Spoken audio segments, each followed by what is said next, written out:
காலைல எந்திரிச்சா எல்லாத்துக்குமே வந்து நல்ல விஷயத்த கேட்கணும், பார்க்கணும் அப்படின்ற ஒரு ஆசை இருக்கும். ஆனா, இன்னைக்கு வந்து நம்ம யாருக்குமே அந்த பாக்கியம் கிடையாது. 38 பேர் வந்து கரூர்ல இறந்துருக்கிறாங்க. எதனால அப்படின்னு பார்த்தீங்கன்னா, இந்த பாதி திருக்குறள வந்து ஒரு கட்சி கொள்கையா வச்சுட்டுருக்காங்க பார்த்தீங்களா? அதில நடந்த ஒரு பிரச்சனை தான். ஸோ இது என்ன அப்படின்னு சொல்லிட்டு பார்ப்போம். வெல்கம் டூ ஆஸ்ட்ரகுலன். Thank you for all the love and support. வீடியோஸ்லாம் பிடிச்சிருந்துச்சு அப்படின்னா மறக்காம சப்ஸ்கிரைப் பண்ணுங்க. ஃப்ரெண்ட்ஸ்க்குலாம் ஷேர் பண்ணுங்க. இந்த வீடியோக்குள்ளார போறதுக்கு முன்னாடி நான் ஒரு விஷயம் சொல்றேன். நீங்க உங்க மரம் மண்டையில வந்து நீங்க ஏத்திக்கோங்க. நீங்க உங்க தலைவர பார்க்குற வெறியில வந்து அவர் வீட்டுக்கு முன்னாடி நின்னு 1008 கூச்சல் போடலாம். ஆனா, அவர் வீட்டுக்குள்ளார வெட்டியா டிவி பார்த்துட்டு இருந்தாலும் சரி, 4 தப்படி எடுத்து வச்சு உங்கள ஒரு நிமிஷம் வந்து பார்க்க டைம் குடுக்க மாட்டாரு. ஆனா, அவரே தான் வந்து ஒரு 1000 கிலோமீட்டர் தள்ளி போய் அவர் சொந்தக்காரங்க யாருமே கிடையாது. யாரோ ஒருத்தங்க கல்யாணத்தில வந்து வரவேற்கிறது, சாப்பாடு போடுறது, அங்க நின்னு டான்ஸ் ஆடுறது அப்படின்னு சொல்லிட்டு தன்னோட சுய கௌரவத்த இழந்துட்டு இருப்பார்.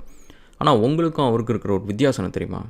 நீங்க வந்து சுயகௌரவத்த இழக்கிறதுனால, நீங்க ஒரு மதிப்பில்லாத ஒரு மனுஷனா நிக்கிறீங்க. மதிப்பில்லாத மனுஷன யார் வந்து பார்ப்பா? அப்படின்ட்டு அவர் உட்கார்ந்திருக்கிறாரு. ஆனா, அவரு சுயகௌரவத்த இழக்கிறது எதனால தெரியுமா? லாபத்தில.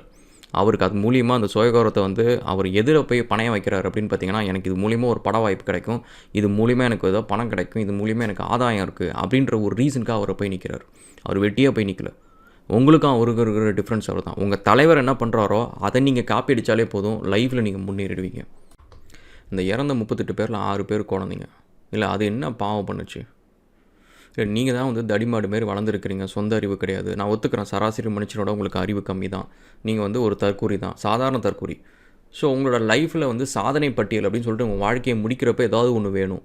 ஸோ அந்த ஏதாவது ஒண்ணு வேற என்னவா இருக்கும்? நீங்க என்ன வந்து ஏதாவது நியூக்ளியர் ஃபிசிக்ஸ்ல ஏதாவது சாதிக்க முடியுமா? இல்ல ஏஐ, பிளாக் செயின் இதுலயாவது ஒண்ணு நீங்க வந்து கண்டுபிடிக்க முடியுமா? இல்ல ஏதாவது ஒண்ணு சம்பாதிக்க தான் முடியுமா? சம்பாதிக்கவும் துப்பு கிடையாது. அறிவும் கிடையாது. பெருசா படிக்கவும் இல்ல. நீங்க என்ன பண்ணுவீங்க? உங்களோட சாதனைனா லைஃப்ல ஏதோ எல்லா மனுஷனுக்கும் ஏதோ ஒண்ணு சொல்லி தானே ஆகணும். ஸோ அப்ப என்ன பண்ணுவீங்க அப்படின்னு பார்த்தீங்கன்னா, நான் வந்து விஜய 2 தடவ பார்த்தேன். ரஜினிக்கு ஒரு தடவ கை குடுத்தேன். அஜித் பக்கத்துல நின்னு ஃபோட்டோ எடுத்தேன். தனுஷ போய் ஏர்போர்ட்ல பார்த்தேன் அப்படின்னு சொல்லிட்டு, இந்த மாதிரி சொல்றது மட்டும் தான் உங்க வாழ்க்கையோட சாதனையா இருக்க போகுது.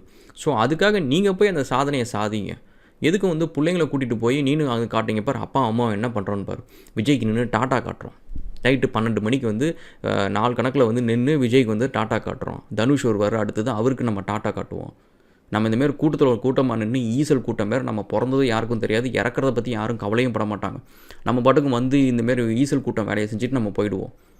ஸோ இந்த மாரி பிரயோஜனம் இல்லாத ஒரு வாழ்க்கைய நான் வாழ்றேன் பாரு. என்ன பார்த்து நீ என்ன பண்ண போற? நீனும் இதே மாரி ஆகு. அப்படின்னு சொல்றதுக்குன்னு அதுங்கள கூட்டு போறீங்க. எதுக்கு அதுங்கள கூட்டு போணும்? இன்னைக்கு விஜய் நல்லா சம்பாதிக்கிறது, நல்லா பெரிய ஆளா இருக்கிறதுனால தான் நீங்க போய் அவர போய் பார்க்கணும்னு நெனைக்கிறீங்க. நாளைக்கு உங்க புள்ள அந்த மாரி ஆகணும்னு நெனைக்கிறீங்களா? இல்ல உங்கள மாரி ஆகணுமா? நீங்களே ஒரு பேட் எக்ஸாம்பிளா இருக்கிறீங்க. எதுக்கு உங்கள கூட்டிட்டு போய் புள்ளைங்க முன்னாடி நீங்க என்ன காட்டப் போறீங்க? புள்ளைங்கள வீட்ல விட்டு போங்க. நீ அப்பா, அம்மாவ பத்தி கெட்டு போவாத. அப்பா, அம்மா தற்குறி. நீ நல்லா படிச்சு, நீ நல்லா முன்னேறுற வேலைய பாரு. எம்எஸ் தோனிக்கு இத்தன கூட்டம் வருதுன்னா, அந்த ஆளுக்கு ஒரு திறமை இருக்கு, உழைப்பு இருக்கு. அவ்வளோதான். அதேமாரி விஜய்க்கு இவ்வளோ வருதுன்னா, இந்த ஆளு இவ்வளோ பணம் சம்பாதிச்சாரு, இத்தன படத்த நடிச்சாரு, எல்லாம் பண்ணாரு, இந்த மாரி வந்தாரு. பாரு அவ்வளோதான். நீ நல்லா படிச்சு, நல்லா டாக்டராவு, கலெக்டராவு உனக்கு இவ்வளோ கூட்டம் வரும். இங்க பாரு எல்லாத்துக்கும் வருது. இதுக்கெல்லாம் நீ எல்லாத்துக்கும் உழைப்ப போடணும். அப்பா, அம்மா தான் வந்து உழைப்ப போடாம, அறிவ வளர்த்துக்காம, படிக்காம தற்குறியா இருக்கிறோம். நீ இந்த வேலையெல்லாம் செய். அப்படின்னு சொல்லிட்டு அதுங்கள வந்து நீங்க வீட்ல விட்டுட்டாவது நீங்க போயிருக்கணும். அதுங்கள கூட்டிட்டு எதுக்கு போறீங்க? I understand. அதாவது தற்குறி வெற்றி கழகத்துல வந்து அதுங்கள்ட்ட கேட்டிங்க சீரியஸாவே இந்த டிவிகே பசங்கள்ட்ட கேட்டிங்கன்னா, "என்னப்பா உங்க கட்சியோட கொள்கை?" அப்படின்னு கேட்டா, "பிறப்புக்கும் எல்லா உயிருக்கும்." அவ்வளோதான். அந்த திருக்குறளோட ஃபர்ஸ்ட்டு 3 வார்த்தை. அந்த 3 வார்த்தைக்கு சரி அர்த்தம் என்ன? அப்படின்னு கேட்டீங்கன்னா, எல்லா உயிரும் சமம். சரி இப்ப இத சொல்லிட்டேன், எல்லா உயிரும் சமம். சரி ஓகே. இத எல்லா கட்சியும் சொல்லுது, எல்லா மனுஷனும் சொல்ற ஒரு விஷயம் தான். ஆனா நீ இப்ப சொல்றதுனால நீ எந்த சிக்கன் சாப்பிடாம இருக்கிறியா? நீ அப்புறம் என்னத்த நீ வந்து எல்லா உயிருக்கும் சமம்ன்ட்டு நீ என்ன சரி உன் கட்சியோட கொள்கை ஒண்ணே ஒண்ணு தான். டிவிக்குள்ள இருக்கிறவங்க எத்தனை பேர் வந்து சிக்கன் சாப்பிடுறத விட்டீங்க? எல்லா உயிரும் சமம் தானே. அப்புறம் எதுக்கு அந்த உயிரை மட்டும் கொன்னு தின்னணும்? சரி. ஆக்சுவலி அந்த குறளோட அர்த்தம் கூட இன்னும் புரியலங்க உங்களுக்கு. ஆக்சுவலி அந்த குறளோட அர்த்தம் என்னன்னா, நீ வந்து வாழ்க்கையில பொறக்கிறப்ப எல்லாருமே சமம் தான். ஒருத்தன் வந்து பெருசா சிறப்பா ஏதோ ஒண்ணு செய்யறதுக்கான காரணம் வந்து அவன் தொழில்ல வந்து அவனோட திறமை தான். இப்படின்ற ஒரு விஷயம் தான். இது வந்து ஒரு கட்சியோட கொள்கை என்ன? இதுல என்ன கட்சியோட கொள்கை இருக்குன்னு தான் எனக்கு புரிய மாட்டேங்குது. சரி. அந்த கொள்கைய விட்டு தள்ளுங்க. கொள்கை வந்து தலைவருக்கே தெரியல. இவங்களுக்கு எங்க தெரிய போகுது? பட் சரி நம்ம வந்து இப்படி போய் நிக்கிறோமே, ஃபர்ஸ்ட் மாநாட்டுல 6 பேர் இறந்தாங்க. அடுத்ததுல 2, 3 பேரு. இப்போ வந்து 38 பேர் இறக்குறாங்க. அடுத்த தடவையாவது கொஞ்சம் சூதானமா நிப்போம். நம்ம வந்து நம்ம லைஃப்ப நம்ம பார்ப்போம். நம்ம முன்னேற வழிய பார்ப்போம். நம்ம காசு சம்பாதிக்க பார்ப்போம். நம்ம எதுக்கு கூட்டத்துல வந்து கூட்டமா இப்ப பாருங்க நம்ம செத்தத கூட வந்து மிச்ச கூட்டத்துல இருந்தவங்க நெறைய பேருக்கு நம்ம பேர் கூட தெரியாது. அவங்க வந்து அதே கூட்டத்தில் வந்து விஜய் வந்து அந்த கூட்டத்தில் வந்தவங்களுக்காக எதுக்கும் உயிரெலாம் கொடுக்கல, வந்தவங்களுக்கு ஒரு பிஸ்கட் பேக்கெட் கூட கொடுக்கல. ஆனால் அவங்க கூட நின்று ஒருத்தர் வந்து ஒரு உயிரே கொடுத்துருக்குறாரு. அவரோட பேர் கூட உங்களுக்கு தெரியாது. ஸோ அப்படிப்பட்ட ஒரு வாழ்க்கையை தான் நீங்கள் வாழ்ந்துட்டுருக்கிறீங்க. நீங்கள் செத்தாலும் உங்கள் பக்கத்தில் இருக்கிறவனுக்கு கூட உங்கள் பேர் கூட தெரியாது. அவன் அதை கவலையும் பட மாட்டான். அவன் பாட்டுக்கு கிளம்பி அவன் வீட்டுக்கு போயிடுவான். அப்பா நம்ம பொழைச்சோம், சரி யாரோ புள்ள செத்து போச்சு, யாரோ ஒரு பையன் செத்து போச்சு, ஏதோ ஒரு அம்மா செத்து போச்சு அப்படின்னு சொல்லிட்டு அவன் பாட்டுக்கு கிளம்பி போயிடுவான். யோசிச்சு பாருங்கள். இப்போ நீங்கள் செத்தவங்க வீட்டில் வந்து அந்த கூட்டத்தில் வந்தவங்க வந்து ஒரு ஒரு 10% அந்த செத்தவங்க ஒவ்வொருத்தவங்க வீட்டுக்கு போய் பார்ப்பாங்களான்னு கேட்டிங்கன்னா கிடையாது. விஜயே வரலையே. தூத்துக்குடியில் இது பண்ணவருக்கு, அனிதாவுக்கு, இதுக்கெல்லாம் வந்த விஜய் வந்து ஏன் இதுக்கு வரலாம்? அவரோட ஓன் சொந்த கூட்டத்தில் ஏன் அவசர அவசரமாக கிளம்பி போகணும்? அதாவது நீங்கள் ஒரு விஷயம் நல்லா ஞாபகம் வச்சுக்கோங்க. தலைவர் அப்படின்றதுக்கு வந்து ஒரு சில எடுத்துக்காட்டு இருக்குது வாழ்க்கையில். நம்ம வந்து எல்லோரும் தற்கூறிங்கள் கூட வந்து கொஞ்சம் பேசிக் தமிழாவது தெரியும், படிக்கிற தமிழாவது தெரியும், வீடியோலாம் பார்த்தா புரியும், இப்போ பேசுகிறதெல்லாம் புரியும். ஸோ அப்படி இருக்கிறப்ப எத்தனையோ எடுத்துக்காட்டு நம்ம கண்ணு முன்னாடியே நிறையா இருக்குது. நீங்களே வந்து ஒரு சாதாரண விஷயம், நீங்கள் உங்கள் தெருவில் இருக்கட்டும், உங்கள் ஸ்கூலில் இருக்கட்டும், காலேஜில் இருக்கட்டும், இங்கேயே நிறைய தலைவர்கள் நம்ம பார்த்துட்டு தான் வந்திருப்போம். பார்க்க போனால் ஒரு பிரச்சனைனா அதை பார்த்துக்கிட்டு வாயை மூடிட்டு கண்ணை மூடிட்டு இது சொன்னால் நம்மளுக்கு நஷ்டம் அப்படின்னு உட்காந்துருக்கிறோம். என்றைக்குமே தலைவன் கிடையாது. இதெல்லாம் எனக்கு என்ன நடந்தாலும் பரவாயில்ல, நான் எந்திரிச்சு போய் நின்று பேசுகிறேன், எனக்கு இது தப்புன்னு தெரியுது, நான் பேசணும் அப்படின்னு சொல்லிட்டு அங்கே எந்திரிச்சு நிற்கிறான் பாருங்கள். தலையே போனாலும் நிற்கிறான் பார்த்தீங்களா, அவன் தான் தலைவன். தன்னோட படம் ரிலீஸ் ஆகாதுன்றதுனே பம்புறது, இல்லை வந்து நம்மளுக்கு இந்த பிரச்சனை வந்துடும், இப்போ இருந்தால் நம்ம போனால் இப்போ பாருங்கள் இவங்களாம் வந்து அப்புறம் அரசியல் பண்ண முடியாது உங்கள் முன்னாடி, இப்போ நம்ம லாபம் கிடையாது அப்படின்னு சொல்லிட்டு லாப நஷ்டம் கணக்கு போகிறவன் தலைவன் கிடையாது. இது எந்த கட்சியாக இருந்தாலும் சரி இதே கணக்கு தான். ஸோ பிரச்சனை வந்தாலும் சரி அங்கே முன்னாடி போய் நிற்கிறவன் தான் தலைவன். எனக்கு இப்போ நல்ல டைம் இருக்குப்பா, என் கையில் இப்போ வந்து நான் செட்டில் ஆகிட்டேன், நல்ல பணம் இருக்குது, என்கிட்ட நிறைய கூட்டம் இருக்குது, இப்போ இதை வச்சு ஏதாவது ஒன்று நான் பண்ணுறேன், நான் என்னோடய ரிட்டையர்மெண்ட் பிளான்ட்டுக்கு ஏதாவது ஒன்று பண்ணுறேன் அப்படின்ட்டு அப்படி போய் நிற்கிறவன் தலைவன் கிடையாது. உடனே வந்து நீங்கள் வந்து நான் அந்த கட்சி சப்போர்ட் இந்த கட்சி சப்போர்ட்னு சொல்லுங்கள். எந்த கட்சிக்குமே நீங்கள் போய் கூட்டத்தில் நிற்காதீங்க. கூட்டத்தில் நிற்கிறது வந்து உங்களுக்கான ஒரு அவமானம். நீங்கள் வந்து ஒரு மனுஷனாகவே நீங்கள் கிடையாது. அவங்க என்ன சொல்லுவாங்க, நியூஸில் என்ன வரும், ரமேஷ் வந்தார், ராஜேஷ் வந்தார், அவர் வந்தார், இவர் வந்தார், நான் சொல்ல போகிறாங்க. மொத்தம் 4 லட்சம் பேர் வந்தாங்க. அந்த 4 லட்சம் பேர் தனித்தனியெல்லாம் பேர்லாம் சொல்ல முடியாது, அதுங்களுக்கு அவ்வளோதான். மொத்தம் 4 லட்சம் தலை, அவ்வளோதான். 4 லட்சம் பேர் வந்துச்சிங்க, அவ்வளோதான். ஒரு ஆடு மாடு மாரி உங்களோட ஒரு எண்ணிக்கை, ஒரு நம்பரில் நீங்கள் ஒருத்தர், அவ்வளோதான். அந்த 4 லட்சம் 5 லட்சத்தில் நீங்கள் ஒரு நம்பர், அவ்வளோதான். அந்த நம்பர்லாம் 6 செத்து போச்சு, அது என்ன செத்து போச்சுன்ற பேர் கூட யாருக்கும் ஞாபகம் கிடையாது. அந்த இடத்துல வந்து நீங்கள் உங்களை வச்சுருக்கிறீங்க. அந்தமாரி எப்படி எதுக்கு வாழணும்? அந்தமாரி என்ன ஒரு சுயகௌரவம் இல்லாமல் ஒரு எவ்வளோ பெரிய தமிழ் இனம், எவ்வளோ ஒரு நம்ம என்ன சாதிச்சிங்க பாருங்க. நம்ம வந்து 5000 வருஷத்துக்கு முன்னாடி வந்து மெட்டலாலஜி நம்ம பண்ணிகிட்டு இருந்திருக்கோம். இன்றைக்கி நீங்கள் பாருங்கள் உட்காந்து கூட்டத்தில் கோஷம் போட்டுக்கிட்டு, இதெல்லாம் எவ்வளோ பெரிய அவமானம். சீரியஸாக எனக்கு வந்து நீங்கள் மற்ற கட்சி தலைவர்களோடு நீங்கள் எடுத்து பாருங்களேன், ஏதாவது ஒரு விதத்தில் வந்து they are proving them self, ஏதோ ஒன்று பண்ணுறான் அப்படின்ட்டு. நீங்கள் சீமானை பாருங்கள், துண்டு சீட்லாம் வச்சு பேசுறது கிடையாது. எதாக இருந்தாலும் ஸ்ட்ரைட்டாகவே எனக்கு வந்து சீமான்கிட்ட வந்து 1008 வேறுபாடு இருக்கும். சீமானை வந்து நிறைய விஷயத்தில் வந்து நான் இது கமெண்ட் பண்ணியிருப்பேன், எல்லாரும் இருக்கும். நான் சொந்தமாக பேசுகிறதுக்கான ஒரு கண்டென்ட் இருக்குது உள்ளார, சொந்தமாக பேசுகிறதுக்கு வந்து ஒரு துணிச்சல் இருக்குது. டிவிக்கே வந்து நான் ஒன்றுமே சொல்லலை. நீங்கள் வந்து முக்தர் கூட வந்து விஜய் வந்து ஒரு மணி நேரம் ஸ்பெண்ட் பண்ண வாழ்க்கையில் 1 மணி நேரம் வந்து முக்தர் கூட ஒரு இன்டர்வியூ கொடுத்தாருன்னு வச்சுக்கோங்க, டிவிக்கே க்ளோஸ். வேறு யாரையும் நான் சொல்ல, முக்தர் கூட ஒரே 1 மணி நேரம் 1 மணி நேரம் விஜய் தாக்கு பிடிச்சாருன்னா டிவிக்கே க்ளோஸ். டிவிக்கில் இப்போ வர கூட்டத்தில் கால்வாசி கூட்டம் கூட வராது. இந்த மாதிரி கொஞ்சம் படிப்பறிவே இல்லாத கூட்டம் கூட வந்து புரிஞ்சிடும். யோசிங்க கைஸ். நீங்கள் போய் நீங்கள் வந்து அடுத்த ஜென்ரேஷனுக்கு நீங்கள் தான் இன்றைக்கி வாழ்கிற ஒரு ஜென்ரேஷன் தான் எடுத்துக்காட்டு. நீங்கள் வாழ்கிறது நீங்கள் என்ன பண்ணுறீங்க? இந்தமாரி யாரோ ஒருத்தங்களுக்கு கோஷம் போட்டுக்கிட்டு நான் ஒரு ஆளே இல்லைன்னு காமிக்கிறதுல வந்து நீங்கள் என்ன அடுத்த ஜென்ரேஷனுக்கு சொல்ல போகிறீங்க?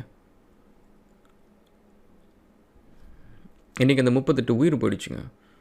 இதுக்கப்புறமாவது மக்கள் வந்து ஓரளவுக்கு திருந்துவாங்களா? உங்களுக்கு ஒருத்தங்களை பிடிச்சிருக்கா, ஓட்டு போட்டு போங்க. ஓட்டு போட்டு அவங்கள வந்து வேலையை செய்ய சொல்லுங்கள். கூட்டமாக போய் நின்று எந்த கட்சியாகவும் இருக்கட்டும், டிஎம்கேவாக இருக்கட்டும், ஏடிஎம்கேவாக இருக்கட்டும், பிஜேபியாக இருக்கட்டும், எதுக்கு அப்படி தன்மானத்தை இழந்து அங்கே எதுக்கு இங்கே போய் நிற்கணும்? நம்ம போய் நின்று தான் அவங்கள வாழ வைக்கணுமா? அவங்கள்ட்ட வந்து 5000 கோடி 10,000 கோடி சொத்து இருக்குது, உங்கள்கிட்ட நயா பைசா கிடையாது, சொந்த காசை செலவு பண்ணிட்டு போய் நிற்கிறீங்க. இப்போ கூட வந்து அவங்க யாருமே சொந்த காசை செலவு பண்ணல. அவங்க சொந்தமாக கையில் வச்சுருக்கிற காசையோ ரிஸ்க் எடுத்தோ எந்த ஒரு அரசியல்வாதியுமே ஆட்சி பண்ணல. அவங்க வந்து அரசியல் பண்ணல. டிஎம்கேவாக இருக்கட்டும், ஏடிஎம்கேவாக இருக்கட்டும், பிஜேபியாக இருக்கட்டும், நாம் தமிழர் இருக்கட்டும், எல்லாருமே யோசிச்சு பாருங்க. அவங்க எல்லாரும் ஒரு வீட்லன்னு ஒரு வீடு வாழ்றாங்கல்ல, ஒரு கார்ன்னு ஒண்ணு வச்சிருக்கிறாங்கல்ல. பாருங்க நான் ஒரு தொழில் ரன் பண்றேன். நான் ஒரு நல்ல கார் வச்சிருந்தேன். அந்த கார விக்க வேண்டிய சிச்சுவேஷன் வந்துச்சு. ஏன்னா என் ஸ்டாஃப்க்கு சேலரி குடுக்கணும். கோவிட் லாக்டவுன்ல பிசினஸ் இல்ல. அவங்கள வீட்டுக்கு அனுப்பிச்சா அவங்க என்ன பண்ணுவாங்க? நான் ஒரு லீடரா வந்து என் கார வித்தேன், எல்லாத்தையும் பண்ணேன். அவங்களுக்கு சேலரி குடுத்தேன். 1 வருஷம் நாங்க சர்வை பண்ணோம். நீங்க பார்க்குற எவ்வளோ தலைவர்கள் நீங்க பார்க்குறீங்க. நெறைய பேர் ஜெயிக்கிறதே கிடையாது. அவங்களுக்கு காசு வெறும் டொனேஷன்ல மட்டும் வருதுன்றாங்க. ஒரு தடவையாவது அவங்க கார வித்துட்டு நடந்து போய் பார்த்தீங்களா? ஒரு தடவை அவங்க லைஃப் ஸ்டைல் கம்மியாகி பார்த்தீங்களா? ஒரு தடவையாவது அவங்க வீட வித்துட்டு வேற ஏதாவது சின்ன வீட்டுக்கு போய் பார்த்தீங்களா? நல்ல கண்ணு மாரி கஷ்டப்படுற அரசியல்வாதி யாராவது ஒருத்தங்கள நீங்க சொல்லுங்க பார்ப்போம். அப்படி இருக்கிறப்ப அவங்கள்ட்ட போய் எதுக்கு நீங்க உங்க காச விட்றீங்க? அவங்கள்ட்ட போறதுனால உங்களுக்கு ஏதோ ஒரு லாபம் வருது. நீங்க வந்து ஒரு கம்பெனி ரன் பண்றீங்க, ஒரு சலூன் கடை ஆரம்பிக்கிறீங்க, ஏதோ ஒண்ணு பண்றீங்கன்னா, உங்க தலைவர போய் நீங்க சப்போர்ட் பண்றீங்கல்ல, அவர் வந்து உங்களுக்கு சப்போர்ட் பண்ண சொல்லுங்க. ஒரு பிசினஸ்ல வந்து பேங்க்ல வந்து லோன் வாங்கி குடுக்க சொல்லுங்க. இல்ல கடை தொறப்பு விழாவுக்கு வர சொல்லுங்க. சின்ன கடையா, பெரிய கடையா வந்து வைக்க சொல்லுங்க. உங்க வாழ்க்கைய இது பண்றதுக்கு ஹெல்ப் பண்ண சொல்லுங்க. நீங்க அவருக்கு ஹெல்ப் பண்றீங்க, அவரு உங்களுக்கு ஹெல்ப் பண்ணட்டும். இவ்வளோ தான் டிரான்சாக்ஷன். அத விட்டுட்டு நீங்க ஒருதலை பட்சமா வந்து எதுக்கு இப்படி போய் நிக்கணும்? அண்ட் ஆல்சோ நீங்க அடுத்த ஜெனரேஷனுக்கு எதுக்கு நீங்க வந்து இந்த மாரி ஒரு விஷயத்த வந்து ஒரு எடுத்துக்காட்டா போய் வைக்கிறீங்க? அதுங்க சொந்தமா யோசிச்சு, அதுங்க போய் இந்த மாரி நிக்க தேவையில்ல. கூட்டத்துல நிக்க தேவையில்ல. அசிங்கம் அது. விஜயோட அப்பா, அம்மாவுக்கு வந்து பெருமையா இருக்கும். பாரு என் பையன் முன்னாடி வந்து 5 லட்சம் பேர் நிற்கிறான் பாரு அப்படின்னு சொல்லிட்டு அவங்க பெருமையாக சொல்லுவாங்க. உங்கள் அப்பா அம்மா என்ன சொல்ல முடியும்? என் பையன் விஜயோட கூட்டத்தில் கூட்டமாக நின்றுருக்கிறான். அங்கே பாரு அந்த கூட்டத்தில் அங்கே கருப்பாங்க தெரியுது பாரு, கருப்பு சட்டை போட்டு அதான் என் பையன் அப்படின்னு சொல்கிறது உங்கள் அப்பா அம்மாவுக்கு பெருமையாக இருக்குமா? அது அசிங்கங்க, அசிங்கம். நீங்கள் அந்த ஒரு ஃபோட்டோ எடுத்து போடுங்களேன். விஜய் கூட்டத்துக்கு போகிற ஒரு ஃபோட்டோ எடுத்து நீங்கள் அப்படியே தூரத்தில் லாங் ஷாட்லேருந்து போடுங்க. அதில் எங்கே நின்னாலும் விஜய் நிற்கிற இடம் தெரியும். நாங்கள் ஃபோக்கஸ் லைட் இருக்கும். கேமராவோட ப்ரைமரி ஃபோக்கஸ் அங்கே தான் நிற்கும். He is the star of the show. அந்த கூட்டத்தில் ஆனால் ஒருத்தராக நீங்கள் நிற்பீங்க. உங்கள் பையன் நிற்பான், உங்கள் பொண்ணு நிற்கும். நீங்கள் யோசிச்சு பாருங்கள்.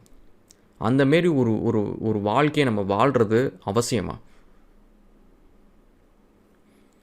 லைஃப்பில் கஷ்டப்பட்டு முன்னேற வழியை பாருங்கள். இந்தமாரி வந்து தற்கூரியாக இந்தமாரிலாம் இருக்காதீங்க. எல்லாம் பாருங்கள் ஏறி மிதிச்சுட்டு போயிட்டே இருப்பாங்க. அதான் நடந்துச்சு. கூட்ட நெரிசலில் வந்து ஏறி மிதிச்சுட்டு அவங்க வாழ்க்கையை பார்த்துட்டு போயிட்டே இருக்கிறான். யாரும் உங்களை பற்றி கவலைப்படல. தலைவர்ன்ற வந்து திடீர்னு தோன்றவங்க கிடையாதுங்க. அவன் சின்ன வயசுலேருந்து எப்போ பிரச்சனை எதோ ஒன்றுனாலும் எந்திரிச்சு வரவன் தான் தலைவன். ஒரு பிரச்சனைனா எந்திரிச்சு நின்று குரல் கொடுக்குறான் பார்த்தீங்களா, அவன் தலைவன். எனிவே, ஸ்ரீலங்காவில் வந்து ஒருத்தர் வந்து கடைசியாக போர் முடிகிறப்ப தப்பிச்சு ஓடாமல் நின்று செத்தாங்க. குடும்பமே செத்துச்சு. அது ஒரு லீடர்ஷிப்புக்கு ஆளுங்க. அதுக்கான ஸ்ரீலங்காவில் வந்து எல்டிடி செஞ்சது கரெக்டுன்னெலாம் சொல்ல வரல. பட் ஒரு லீடராக வந்து அவர் டைரக்ஷன் வேணால் எனக்கு ஒரு சில விஷயம் பிடிக்காமல் இருக்கலாம். ஆனால் அவர் தன்னோட உயிரை கொடுத்தும் கூட அந்த இடத்துல இருக்கணும்னு நினைக்கிது பார்த்தீங்களா, அதெல்லாம் ட்ரூ லீடர்ஷிப்பு. சே குவேரா யோசிச்சு பாருங்கள். அவர் நாடே கிடையாது. எங்கே மனுஷன் கஷ்டப்பட்டாலும் நாங்கள் போய் நிற்பேன் அப்படின்னு சொல்லிட்டு அங்கே போய் நிற்கிறாரு பாருங்க. அதெல்லாம் ட்ரூ லீடர்ஷிப்புங்க. இத்தனை நாள் வந்து எவ்வளோ பிரச்சனை நடந்துச்சு, அதுக்கெல்லாம் வந்து எதுவுமே பண்ணாமல் இப்போ வந்து பண்ணுறதெல்லாம் வந்து இது லாப நஷ்ட கணக்கு. இதெல்லாம் கணக்கு போடுறது. ஸோ யோசிங்க. ஆக்சுவலி 6 பேர் இறந்துருக்காங்க, 6 குழந்தைங்க. அதை யோசிச்சு பாருங்கள். அந்த குழந்தைங்களுக்கு வந்து எவ்வளோ கனவு இருந்திருக்கும். அதுங்க லைஃப் வந்து இனிமேல் தான் வாழப்போகுது. ஸோ அப்போ அதுங்களோட வாழ்க்கையை வந்து முடிச்சு விட்டது காரணம் யாருன்னு பாருங்கள். சொந்த பெற்றவங்கன்னா அப்படின்றப்ப அது என்ன ஒரு கஷ்டமான ஒரு விஷயம். சரி, எனிவே நீங்கள் யோசிங்க. திருந்துற வேலையை பாருங்கள். நம்ம லைஃப்பில் நம்ம மட்டும்தான் நம்மளை பார்த்துக்கணும். வேறு யாரும் வரமாட்டாங்க. நீங்கள் செத்தது கூட வந்து யாரும் உங்கள் தலைவர் யாருமே வந்து பார்க்கல. இது அரசியலாக்கிறதுக்கு மற்ற அரசியல் கட்சிகள்லாம் வரும். எப்படி வந்து தூத்துக்குடி விஷயத்தில் எல்லா அரசியல்வாதியும் வந்தாங்க, அடுத்து அனிதா விஷயத்துக்கு எல்லா அரசியல்வாதியும் வந்தாங்க. இப்போ அந்த குடும்பத்தோட கஷ்டம் ஏதாவது போச்சா? அந்த குடும்பத்தில் வந்து அந்த போன உயிர் வந்துச்சா திரும்ப? கிடையாது. ஸோ அதேமாரி என்ன சொல்கிறது இதுக்கு மேலே? விஜயோட கூட்டத்துக்கு விஜயோட பையன் வந்து கூட்டத்தில் நிற்கிறாரா? ஸ்டாலினோட கூட்டத்தில் வந்து உதயநிதி வந்து கூட்டமாக நிற்கிறாரா? என்றைக்காவது வந்து இந்த அரசியல்வாத பசங்க வந்து கூட்டத்தில் நெரிசலில் சக்கி இறந்துருக்குறாங்களா? ஏன் உங்கள் பசங்க மட்டும் இறக்கணும்? அந்தமாரி உங்கள் பசங்களை ஏன் வந்து உங்களுக்கு வந்து உங்கள் பசங்கன்னா உங்களுக்கு எவ்வளோ உயிராக இருக்கும்? அந்த பசங்க வந்து அவங்க தான் சந்தோஷம் ஆக்சுவலி பார்க்க போனால். நீங்கள் வந்து உங்கள் பையனோட உயிரோ, உங்கள் பொண்ணோட உயிரோ, இல்லை வந்து விஜயை பார்க்குறதோ, இல்லை ரஜினியை பார்க்குறதோ, ஸ்டாலினை பார்க்குறதோ, எடப்பாடியை பார்க்குறதோ அப்படின்ட்டு உங்களுக்கு ஒரு தராசில் கொண்டு போய் வச்சுன்னு வச்சுக்கோங்க. உங்கள் பசங்களோட உயிர் தான் உங்களுக்கு முக்கியமாக இருக்கும். புத்தாலித்தனமாக இருங்க. இந்தமாதிரி கூட்டத்துக்குலாம் போக தேவையில்ல. ஒரு அரசியல்வாதி யாராக இருந்தால் என்ன, எந்த கட்சியாக இருந்தாலும் என்ன, நல்லது செய்கிறேன்னு சொல்கிறாங்களா, சரி ஓகே வாய்ப்பு கொடுத்தீங்களா, செஞ்சு காட்டட்டும். ஒரு எம்எல்ஏ சீட்டு நிற்கட்டும். தமிழ்நாடு ஃபுல்லாக கொடுத்து சிஎம் ஆக்கணும் அவசியம் இல்லை. ஒரு எம்எல்ஏ சீட்டு வாங்கட்டும், வாங்கி அந்த ஊருக்கு நல்லது செய்யட்டும், பேரை முதல்ல அவர் பேரை காப்பாற்றட்டும். சரி ஓகே பார்ப்போங்க. Will see again. தேங்க்ஸ்.